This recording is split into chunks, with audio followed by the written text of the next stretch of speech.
Today I'm making a little Easter egg. I'm going to put a diorama inside of this birdhouse, then I'm going to hide the birdhouse somewhere in the wild for people to find. How's it going, everyone? Welcome back to Boy Like Hobby Time. Like I just said, I'm going to put a diorama in this birdhouse, which is going to be a little bit of a challenge. I wanted to cover the open side with some acrylic, so my measurements need to be pretty exact, which is not usually a limitation that I put on myself while making dioramas. I started with the acrylic so that I could test fit everything against it throughout the build process, making sure that nothing would get in the way of its installation later. I then installed some little wooden braces on either side. This will keep the acrylic in place and flush with the door when it's closed. With that figured out, the next step was to begin constructing the diorama itself. I'm creating a little cave using some XPS foam for the rocks.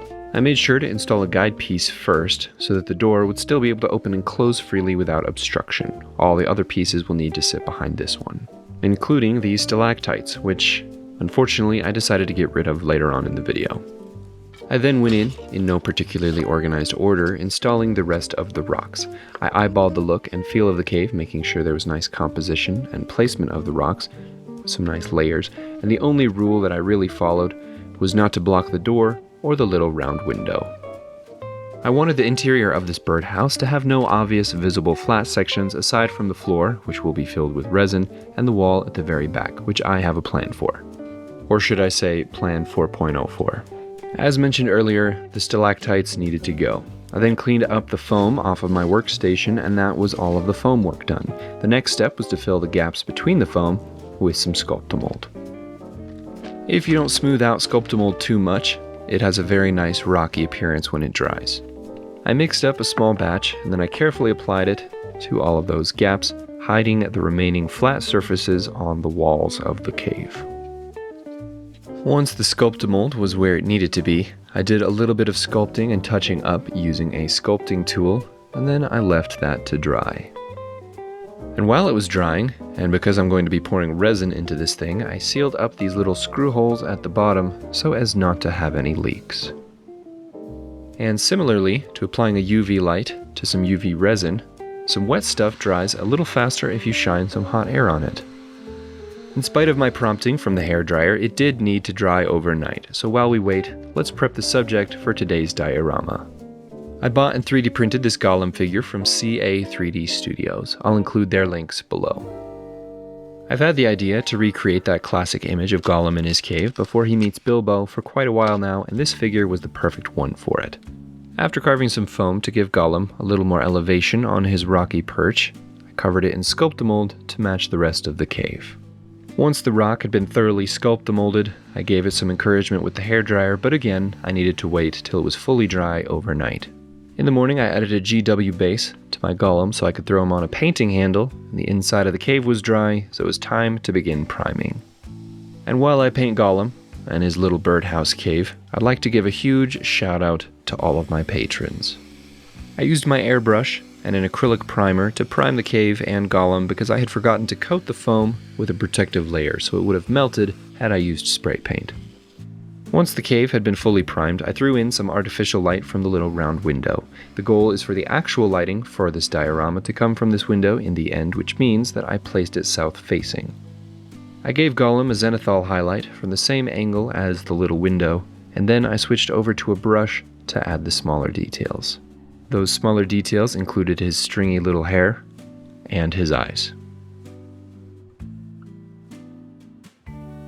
As you can see, some of the color of the rocks got on that back flat surface, and I want it to appear like it goes deeper into the cave forever, so to accomplish that I broke out my black 4.0. Now with the painting done, it was time to put Gollum in his place and get ready to fill his underground swimming pool with resin. I glued Gollum and his little rocky perch into position using some foam-safe superglue. And this diorama looks way creepier than I had intended. I cut a small piece of temporary acrylic to hold back the resin as it cures. I hot glued it into position, and then I used some tape to seal the seam at the bottom, and I broke out my resin. I measured out equal parts resin and hardener, and then I added my alcohol inks to the hardener. I mixed up blue and black because I wanted the water to be nice and dark. After mixing the ink into the hardener, I combined that with the resin and I mixed everything together thoroughly. And once mixed, I poured it into the base and I waited for it to cure. Once the resin was stable, but not fully cured, I started staining the house using a gel stain which I brushed on and then wiped off with a paper towel. Once the whole house had been stained and the stain was thoroughly dried, I took it outside and I gave it a protective coat of polyurethane. I should have done this step before the protective coat, but I added a little arrow and the word open so that people would know that they can open the birdhouse. I went to remove the acrylic dam, but the resin seemed a little bit soft, so I decided to install the doorknob and come back to remove the acrylic the next day. When I came back to it the next morning, the resin had fully cured and the resin was ready to be removed. I like to use a heat gun. I found that this makes removing the acrylic far easier. After that, I went back in with a paintbrush and I touched up the rocks and the area around the door to make it look more presentable. The very last step was to finally install our sheet of acrylic from the beginning of the video, and after that had been glued in place, I called it good. I popped it in my backpack and I went on a little adventure.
If you piece together the clues and go find this diorama out in the wild, please leave it where you found it so that other people can enjoy it as well.